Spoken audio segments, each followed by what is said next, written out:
બપોર સુધી ઉતાર્યો તો શું કરવાનું? આ મારે પાછું ઓફિસે જવાનું મોડું થાય છે કે નહીં કોઈ ઘરમાં? બધાય હુતા છે.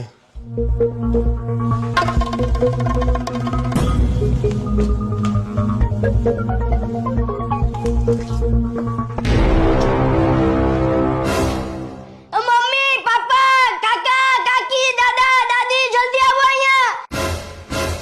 ઊંચું બેટા, ઊંચું. इंजेक्शन कैसे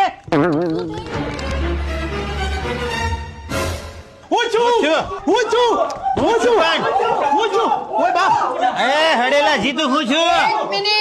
एक मिनट जीतू हूँ थी बेटा બા, આને ફ્રીજમાંથી સફરજન કાઢીને એવડો મોટો બટકું ભર્યું. શરમ વગરના સફરજનનો ભાવ નથી ખબર તને? સફરજન કેટલા મોંઘા છે અને તારાથી સફરજનને બટકું ભરાય જ કેમ?